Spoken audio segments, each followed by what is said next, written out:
하나님께서 오늘 우리에게 주신 말씀은 에스겔서 4장 1절에서 12절까지의 말씀입니다. 에스겔서 4장 1절에서 12절까지의 말씀입니다. 제가 한 절 읽고 여러분께서 한 절 읽으시고 교독하시겠습니다. 너 인자야, 토판을 가져다가 그것을 내 앞에 놓고 한 성읍 곧 예루살렘을 그 위에 그리고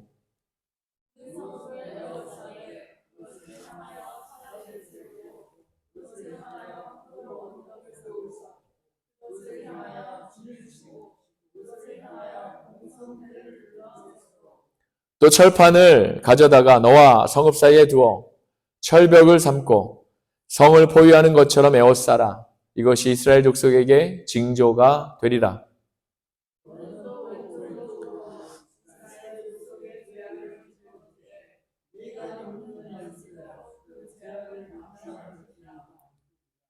내가 그들의 범죄한 횟수대로 네게 날수를 정하였나니 곧 391일이니라. 너는 이렇게 이스라엘 족속의 죄악을 담당하고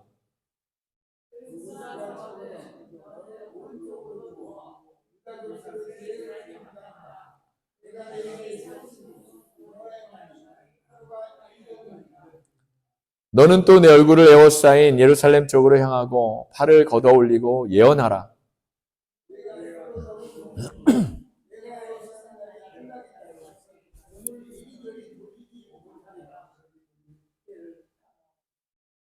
너는 밀과 보리와 콩과 팥과 조와 귀리를 가져다가 한 그릇에 담고 너를 위하여 떡을 만들어 네가 옆으로 눕는 날수 곧 390일 동안 먹되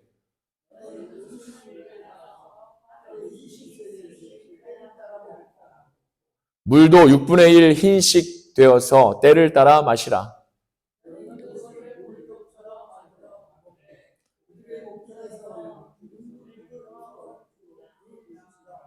아멘. 살아계신 하나님의 말씀입니다. 한국에 여러 가지 사회적 이슈가 있지만 매일 뉴스에 나오고 사람들이 가장 민감하게 반응하는 것이 아마도 부동산 문제가 아닐까 생각이 됩니다. 아파트 값이 오르면 사람들은 환호하지만 떨어지면 또 슬퍼하고 그렇게 하지요. 청년들은 영끌이라고 영혼까지 끌어모아서 산 집이라고 하지요. 그렇게 간신히 대출을 여기저기 받아서 정말 간신히 집을 샀는데 한창 오르던 집값이 다시 또 내려가면 낭패를 보고 실망하고 좌절하는 그런 모습을 뉴스를 통해 어렵지 않게 보게 되는 것 같습니다. 그래서 위정자나 정치가들도 부동산 문제 앞에서는 한없이 정말 작아지는 그런 모습을 봅니다. 한국에서는 이 부동산 문제가 사람 힘으로 잘 안 되고 손을 대면 될수록 계속해서 더 실패하는 것 같습니다. 수많은 정치가와 많은 전문가들이 다 달려들어서 이 문제를 어떻게든 해결해 보려고 이렇게 하는데 이게 잘 안 됩니다. 이 문제가 잘 해결되지 않지요. 왜 그럴까요, 여러분? 바로 서울의 한 지역에 너무 많은 인구와 경제적 쏠림이 이렇게 있고 또 그것에 대한 기대치가 바로 그곳에 한 곳에 이렇게 모아지기 때문입니다. 직장도 서울의 직장이 최고이고 또 대학도 서울에 있는 대학이 또 물론 최고고 그래야 그나마 서울에 있는 대학을 나와야 취직이 좀 되고 하는 그런 상황이기 때문에 그렇습니다. 거기다가 대한민국의 잘생긴 또 아름다운 미남 미녀, 돈이란 돈 이런 것들 다 서울에 있으니까 사람들이 더 서울에 몰리게 되는 것이라고 이렇게 생각됩니다. 그런데 저는 이제 개인적으로 서울을 별로 좋아하지 않습니다. 미세먼지, 황사 얼마나 심합니까? 지방의 다른 곳보다 훨씬 더 심하지요. 집값도 상상을 초월할 수 없을 정도로 정말 비쌉니다. 또 어떻습니까? 차가 너무 많아서 저같이 미국에서 이렇게 가끔 방문한 사람들은 정신이 하나도 없습니다. 그리고 또 지하철을 타려고 여기저기 한번 가보면 길을 잃기도 또 쉽고요. 차들이 너무 막혀서 서울에서 지방으로 이렇게 빠져나가려고 하면 정말 많은 인내가 필요한 그런 실정이지요. 아무튼 너무 정신이 없어서 서울을 저는 개인적으로 좋아하지 않습니다. 사실 지금 북한의 상황이 너무 불안하고 그로 인해서 미국이나 서방에서도 혹시 김정은이 전쟁을 일으킬까 노심초사하고 있는 그런 상황이라는 뉴스를 들었습니다. 혹자는 지금 전쟁이 터져도 이상하지 않을 정도로 북한에 큰 위기가 있다고 이렇게 하는 그런 뉴스도 제가 들었습니다. 만약 전쟁이 터진다면 그 어느 것보다도 서울이 제일 먼저 타겟이 될 텐데 그럼에도 불구하고 이런 저런 이유나 그런 걱정에도 사람들은 여전히 서울이 최고이고 또 그렇게 많은 사람들이 계속해서 서울에 몰리고 있습니다. 사람들이 서울에 몰리는 이유는 이곳에 성공의 기회가 있기 때문이고 또 잡이 많이 있기 때문이고 어쨌든 삶의 기회가 지방의 도시에 비해서 훨씬 많기 때문이라고 저는 생각이 됩니다. 사람들은 특히 젊은이들은 서울이 그들 인생의 앞으로의 평생 인생의 유일한 소망이라고 이렇게 믿고 있는 것 같습니다. 사랑하는 여러분, 그런데 에스겔 당시에 유다 백성들의 유일한 희망이 바로 예루살렘이었습니다. 한국 사람들에게 서울 같은 곳이 바로 유다 백성들에게는 예루살렘이었다는 것이지요. 예루살렘은 그 위치가 바다 쪽에서 내륙으로 깊숙이 들어와 있는 곳인데 유다 백성들에게 있어서는 예루살렘에 거기만 살게 되면 다른 것보다도 오직 그곳에만 살게 되면 삶의 희망을 갖고 살 수 있었다는 것이지요. 왜냐하면 유다 백성들의 모든 중요한 것이 전부 다 예루살렘 안에 다 들어있기 때문입니다.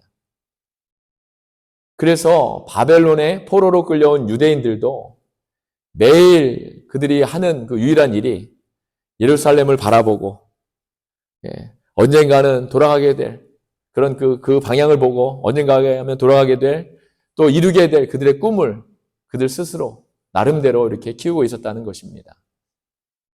더욱이 예루살렘은 다윗이 수도로 삼은 후에 아직까지 한 번도 적들에 의해서 멸망한 적이 없는 아주 견고한 성이었기 때문에 그렇습니다. 그런데 오늘 우리가 본문을 읽었지요. 하나님께서는 에스겔에게 이와는 완전히 반대되는 그런 행동을 하라고 지시를 하십니다. 그 지시는 넓은 벽돌판 위에 예루살렘의 지도를 그려놓고 예루살렘이 바벨론에 의해서 포위되는 그런 그림을 그리는 것이었습니다. 그리고 나서는 예루살렘이 유대인들의 그 간절한 기도에도 불구하고 가장 참담한 모습으로 그렇게 멸망하게 될 것이라고 말씀하고 계십니다. 근데 여러분, 여기서 놀라운 건요, 예루살렘에 대한 그러한 일을 포로되어 온 바벨론에 있는 에스겔이, 그렇게 멀리 떨어져 있는 에스겔이 예루살렘에 있는 사람들보다도 더 먼저 알게 되었다는 그런 사실입니다. 그 이유는 하나님의 뜻이 이미 예루살렘에 있지 않고 바벨론에 포로되어 온 사람들에게 있었기 때문인 줄 믿습니다. 지금 많은 유대인들은 예루살렘이 망하지 않을 것이고 어려운 일을 당하지 않는 것이 하나님의 뜻이라고 생각했지만 이미 하나님의 계획에는 예루살렘은 존재해야 할 아무런 가치가 없는 도시였고 멸망이 예정되어 있는 그런 도시였다는 것입니다. 조국 대한민국에서도 가장 중요한 도시는 서울입니다. 이곳 미국은 뉴욕이나 샌프란시스코, 저희가 사는 이 지역 같은 또 가장 중요한 도시겠지요. 서울에 한국의 인구의 4분의 1이 넘게 모여 살고 있고 경제나 기업의 활동은 서울에 의존해서 이렇게 이루어지고 있습니다. 사랑하는 여러분, 하지만 하나님이 보시기에 서울의 가치는 그런 것들에 있는 것이 아닙니다. 과연 하나님 앞에서 가치 있는 사람들이 그곳에 얼마나 많이 있느냐? 바로 그 사실인 것입니다. 저도 젊었을 때는 서울같이 샌프란시스코같이 생동력 있고 사람이 많은 곳이 좋았지만 지금은 이러한 곳들에 더 이상 매력을 느끼지 못합니다. 하나님께서는 예루살렘이 겉으로는 화려하고 찬란하지만 그 안에 진정한 보석이 없는 것을 알고 계셨습니다. 가치가 없는 것을 알고 계셨죠. 그래서 예루살렘은 멸망할 수밖에 없었던 것입니다. 마치 의인 5명이 없어서 멸망한 소돔과 고모라 같은 곳이 당시에 예루살렘의 그런 영적인 상태였는지도 모르겠습니다. 이제 하나님의 유일한 소망은 바벨론에 포로되어 온 사람들이 다시 믿음을 다시 세우고 은혜를 받아서 하나님 앞에서 진정한 보석으로 변하는 것이었다는 겁니다. 만일 이들이 이곳까지 와서도 포로로 바벨론에 끌려와서도 정신을 차리지 못하고 어리석게도 예루살렘의 헛된 영광만 끝까지 잡고 있다면 이제 유다 백성들은 더 이상 희망이 없는 그런 백성이 되는 것입니다. 사랑하는 여러분, 그 이유가 무엇일까요? 그들이 하나님의 은혜를 받았지만 그 은혜대로, 은혜 받은 백성대로 살지 못했기 때문입니다. 우리에게 중요한 건요, 하나님으로부터 은혜를 받고 축복을 받은 것도 중요하지만 은혜를 받은 백성은 은혜 받은 사람답게, 축복을 받았다면 축복을 받은 사람답게 살아가는 것입니다. 이 사실을 깨닫지 못하고 오히려 헛된 세상만을 바라본다면 은혜와 축복이 오히려 교만이나 특권의식을 불러오는 그런 독이 되는 것입니다. 그럼에도 유대인들에게 가장 중요한 도시는 어쩔 수 없이 예루살렘이었습니다. 그래서 포로로 끌려온 유대 지도자들이나 리더들은 포로임에도 불구하고 그들이 모이기만 하면 예루살렘의 지도를 그려놓고 우리가 돌아가면 어떻게 할까? 이렇게 할까? 저렇게 할까? 그들이 만들어갈 도시계획을 이렇게 꿈꾸고 있었다는 겁니다. 하지만 하나님께서는 예루살렘에서 멀리 떨어진 바벨론 그발 강가에 있는 에스겔에게 예루살렘의 참혹한 미래를 보여주고 계십니다. 1절과 2절을 다시 한번 보겠습니다. 너 인자야, 토판을 가져다가 그것을 내 앞에 놓고 한 성읍 곧 예루살렘을 그 위에 그리고 그 성읍을 에워싸되 그것을 향하여 사다리를 세우고 그것을 향하여 흙으로 언덕을 쌓고 그것을 향하여 진을 치고 그것을 향하여 공성태를 둘러세우고. 아멘. 놀라운 것은요, 아까도 말씀드렸지만 예루살렘에서 일어날 일을 하나님께서는 예루살렘에 살지도 않고 오히려 바벨론에 포로되었던 사람 중에 있는 에스겔에게 보여주신 것입니다. 이것은 하나님의 계획이 이미 예루살렘에서 바벨론 그발 강가로 옮겨진 것을 보여주고 있는 예시입니다. 하나님께서 에스겔에게 보여주시는 것은 유다 백성들이 꿈꾸는 경제가 부흥되고 군사적으로 더 강대국이 되는, 더 잘 살고 잘 먹고 잘 살게 되는 그런 예루살렘이 아니었다는 겁니다. 하나님께서 그에게 보여주신 것은 예루살렘에 전쟁이 일어나서 적에 의해서 완전히 포위되는 그런 모습이었다는 것이지요. 하나님께서는 에스겔에게 토판을 구해서 예루살렘의 지도를 그 위에 그리라고 하셨습니다. 토판은 오늘날로 치면 칠판이나 화이트보드 같은 그런 것이겠죠. 그리고는 그 위에 예루살렘 성을 에워싸고 있는 사다리를 그리라고 하셨죠. 그런 다음에 흙으로 언덕을 쌓는데 이렇게 쌓으면 성을 완전히 봉쇄할 수 있고 성을 공격하기가 더 쉬워지는 것입니다. 그리고 공성태를 둘러 세우라고 하셨는데 이것은 돌을 발사하는 그런 기계입니다. 옛날에 전쟁 영화에서 많이 보셨을 겁니다. 큰 돌을 공성태에 놓고 이렇게 발사하면 그게 날아가서 성도 부서지고 사람들이 맞아서 부상을 입기도 하고 무기들도 부서지고 이런 아주 무서운 무기죠. 예루살렘은 유대인들이 바라는 것처럼 평화의 도시가 아니라 성공의 도시가 아니라 이제 전쟁의 도시가 되어서 참혹한 무기에 의해서 에워싸이게 되고 공격당함으로 무너지게 되는 것입니다. 3절을 보겠습니다. 또 철판을 가져다가 너와 성읍 사이에 두어 철벽을 삼고 성을 포위하는 것처럼 에워싸라. 이것이 이스라엘 족속에게 징조가 되리라. 아멘. 본문에 소개되는 철판은 원어 그대로 구체적으로 고기를 굽는 철판을 말합니다. 예루살렘 전체가 고기 굽는 철판으로 둘러싸이면 이제 예루살렘은요 참혹한 땅으로 변하게 되는 겁니다. 이스라엘 백성들도 정말 철판에 구워진 고기처럼 된다는 말씀이죠. 하나님께서는 이것을 에스겔에게 말로만 하신 것이 아니라 실제로 그림을 그리고 철판을 가지고 성을 에워싸게 하셨습니다. 얼마 되지 않아서 반드시 그렇게 된다는 그런 하나님의 강력한 메시지였던 것이지요. 사랑하는 여러분, 사람들이 미래에 대해서 아무리 좋고 그럴듯한 계획을 세워도 아무 소용이 없습니다.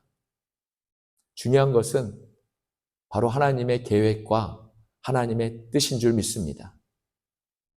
우리는 하나님의 계획을 알아야 진정으로 가치 있는 삶을 살 수 있고요. 진정으로 가치 있는 미래를 계획하고 건설할 수 있는 것입니다. 그런데 믿는 우리들에게도 일이 가장 어렵습니다. 바로 우리들에 대한 하나님의 계획을 우리가 알지 못한다는 그런 사실 때문에 어렵습니다. 그럼에도 하나님이 정말로 원하시는 것은 하나님은 이러한 계획보다도 우리들이 하나님께로 돌이키고 한 영혼이라도 더 하나님께 돌이키고 하나님만을 바라보는 일이라는 것입니다. 사랑하는 여러분, 저는 우리의 중심이 하나님의 말씀으로 변화되지 않으면, 말씀으로 녹아지지 않으면 우리가 하나님 앞에 쓰임받을 수 없다고 믿습니다. 복음서에도 예수님이 하신 말씀입니다. 좋은 나무에 좋은 열매가 맺고 나쁜 나무에 나쁜 열매가 맺느니라. 아멘. 너무나도 당연한 말씀인데 우리 예수님의 말씀이지요. 하나님 앞에서 좋은 열매로 사용되려면 우리 자신이 먼저 좋은 나무로 변해야 된다는 말씀입니다. 욥기에 보면 욥은 이 세상에 좋은 것이 아주 많지만 진정으로 변하지 않고 영원한 가치를 가진 것은 모두 땅 속에 있다고 말하고 있습니다. 이 세상에 좋은 옷도 있고 맛있는 음식도 있고 명예도 있지만 이런 것들은 모두 금방 변해버린다는 말씀이지요.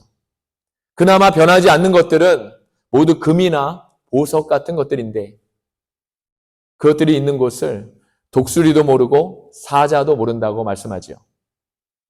이런 것들은 모두 깊은 땅 속에 바위 속에 있는데 이런 것을 캐내려면 땅 속의 깊은 곳에 밧줄을 타고 들어가야 하는 것입니다. 그런데 이런 값진 보석보다 훨씬 더 가치 있고 훨씬 더 귀한 것이 바로 저와 여러분 우리들의 믿음이고 하나님의 지혜라고 욥기에서 말하고 있습니다. 이것은 우리가 하나님의 말씀을 가지고 고난을 받을 때 우리 안에서 만들어지게 되는 것이라고 또 욥은 덧붙여서 설명하고 있지요.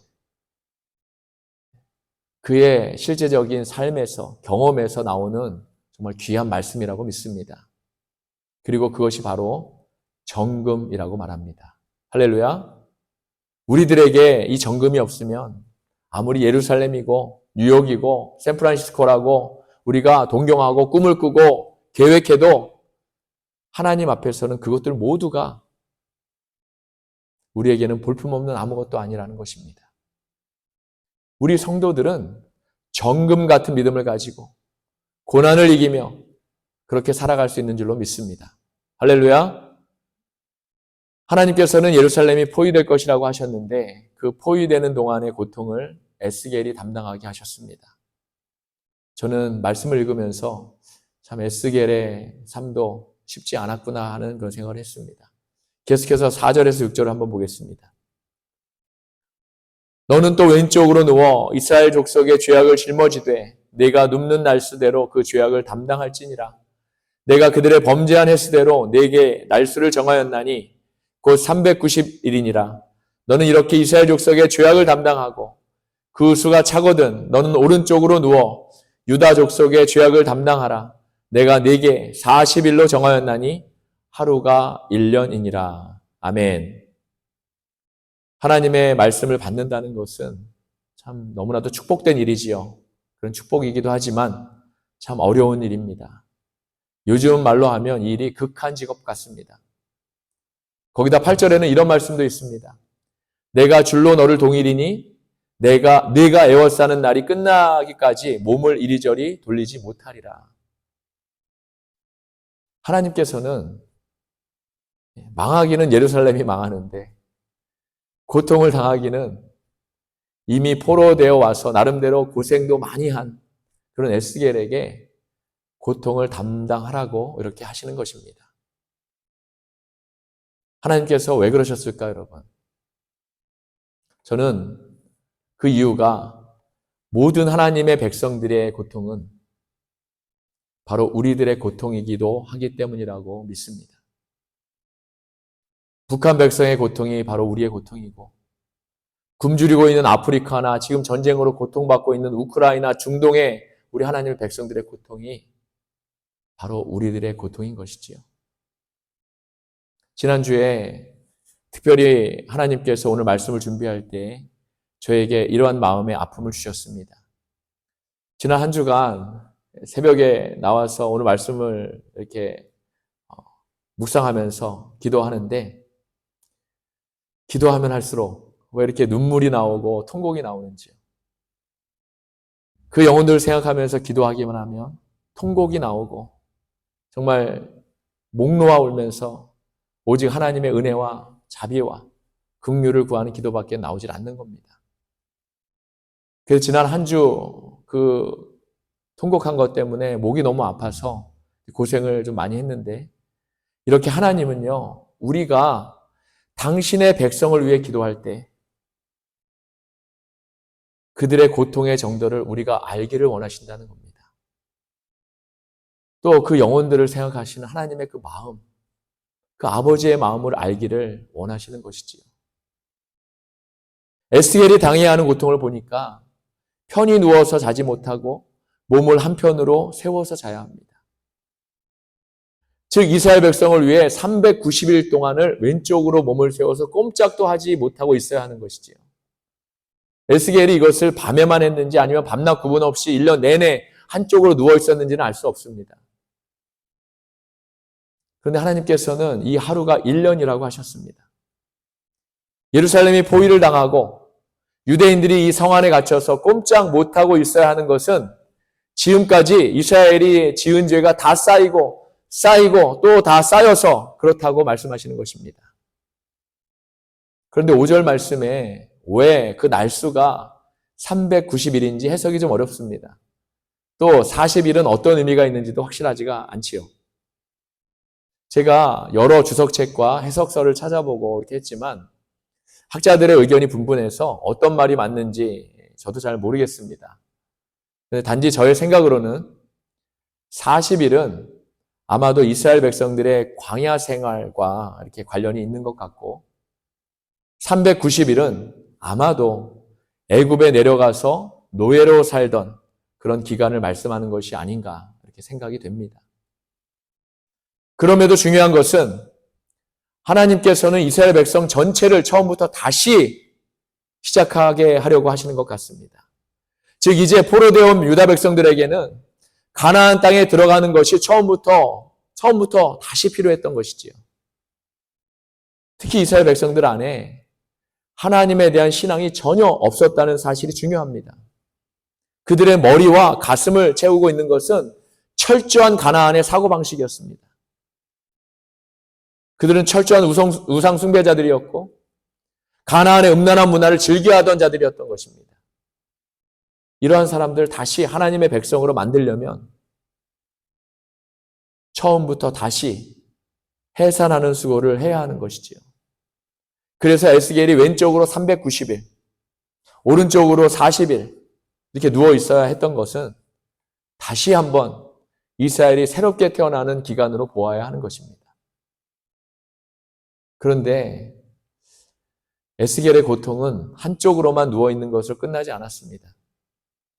그는 누워있는 동안 정말 맛이 없는 음식을 먹어야만 했습니다. 9절에서 12절을 다시 한번 보겠습니다. 너는 밀과 보리와 콩과 팥과 조와 귀리를 가져다가 한 그릇에 담고 너를 위하여 떡을 만들어 내가 옆으로 눕는 날수 곧 390일 동안 먹되 너는 음식물을 달아서 하루 20세겔씩 때를 따라 먹고 물도 6분의 1 흰씩 되어서 때를 따라 마시라. 너는 그것을 보리떡처럼 만들어 먹되 그들의 목전에서 인분불을 피워 구울지니라. 아멘. 아마도 이 말씀을 들은 에스겔은 아멘 하고 싶지 않았을 것 같습니다. 옆으로 누워 생활하는 것조차 힘겨운데 떡은 밀로만 만든 것이 아니라 밀과 보리와 콩과 팥과 조와 귀리 이런 것들을 다 섞어서 이렇게 만든, 얼핏 들으면 참 정말 엄청난 건강식인 것 같습니다. 건강식으로 들리지만 정말 맛이 없는 그런 떡이었는데, 그것도 그나마 많이 먹지 못하고 저울로 달아서 200g씩 정도만 하루에 먹어야 했습니다. 그리고 물도 충분히 마시지 못하고 하루에 우리가 먹는 그 물병 반병 정도만 마실 수 있었죠. 그런데요, 더 힘든 것은 이 떡을 구울 때 나무나 숯을 쓰지 못하고 인분을 말려서 연료로 쓰라고 하신 겁니다. 여러분, 인분입니다. 인분. 냄새가 느껴지시나요? 근데 사실 유대인들에게 종교적으로 가장 부정한 상태는 인분에 접촉하는 것입니다. 예루살렘 사람들이 장차 얼마나 비참한 상황에 처하게 되는가 하면, 연료를 구하지 못해서 밥을 지어 먹을 때도 자신들이 내어놓은 그 배설물, 인분을 말려서 연료를 써야 하는 그런 처지가, 그럼 정말 참담한 처지가 될 것이라는 그런 말씀인 것이죠. 이것은 육체적인 가난과 그 고생을 넘어서 그들의 정신 상태가 인간으로 생각할 수 없는 가장 비참한 상태가 될 것이라는 그런 사실을 알려주고 계시는 것입니다. 말씀을 정리합니다. 사랑하는 여러분, 지금 우리가 바라보고 있는 것은 무엇입니까? 헛된 영광, 헛된 만족, 헛된 명예, 헛된 부, 이런 것들은 아닙니까? 오늘 본문은 지금 우리가 바라고 구하고 있는 이러한 모든 것들은 허상이라고 말씀하고 있습니다. 성경은 우리에게 항상 썩어 없어질 것들을 구하지 말고 오직 영원하신 하나님만을 구하라고, 또 바라보라고 이렇게 가르치고 있지요. 올해 사순절이 시작되고 오늘이 첫 주일인데, 사순절이 시작되는 날이 재수요일이라고 해서 가톨릭을 비롯한 교회들이 애쉬 웬즈데이 예배를 드리면서 재를 사용해서 이마에 십자가를 이렇게 긋는 그런 전통이 자리 잡았지요. 근데 저는 매년 사순절 기간이 되면 제 마음에 흙으로 돌아가라라는 그런 말씀이 참 큰 은혜가 됩니다. 많은 교회들이 너는 흙이니 흙으로 돌아갈지니라, 이렇게 창세기 3장 19절의 말씀으로 재수요를 기념하는데, 사실 이 말씀은 3장 19절의 전체적인 말씀은 아닙니다. 가장 중요한 말씀이 빠져 있지요. 3장 19절 말씀을 보면 이렇습니다. 네가 흙으로 돌아갈 때까지 얼굴에 땀을 흘려야 먹을 것을 먹으리니 네가 그것에서 취함을 입었느니라. 그리고 그 다음에 너는 흙이니 흙으로 돌아갈지니라, 이렇게 이어지는 구절이지요. 이 말씀의 가장 중요한 의미는 하나님의 은혜가 아니면 우리는 살아갈 수 없는 존재라는 그런 의미입니다. 우리가 땀을 흘려야만 먹을 수 있지만 그 전제가 무엇이죠, 여러분? 하나님이 비를 주시고 해를 주시고 일터를 주셔야지만, 그리고 그 주신 것들을 통해서 우리가 땀을 흘려야 우리는 살 수 있기 때문입니다. 그러면서 저는 이 사순절 기간은 특별히 우리 하나님께 우리가 더 많이 감사하는 기간이구나, 바로 그런 생각을 했습니다. 다른 기간보다 우리가 더 특별히 하나님의 은혜에 감사하는 시간이구나. 그러니 우리가 매 순간 그래야 하겠지만 특별히 이 기간에는 더욱 하나님을 더 많이 바라보아야 하는 그런 기간이 되어야 할 줄로 믿습니다. 지금 우리가 바라보고 있는 가짜들, 허상들, 썩어 없어질 그 허상을 더 이상 바라보지 마시고 오직 하나님의 은혜에 감사하며 하나님을 바라볼 수 있는 그러한 사순절 기간이 되시기를 소원합니다. 그러기 위해서 어떻게 할까요, 여러분? 더 많이 기도하시고 더 많이 말씀을 읽으셔서 날마다 은혜가 충만한, 그러함으로 허상이 아닌 진실을 바라보시는 저와 여러분이 다 되시기를 주님의 이름으로 간절히 축원합니다. 아멘. 기도하시겠습니다.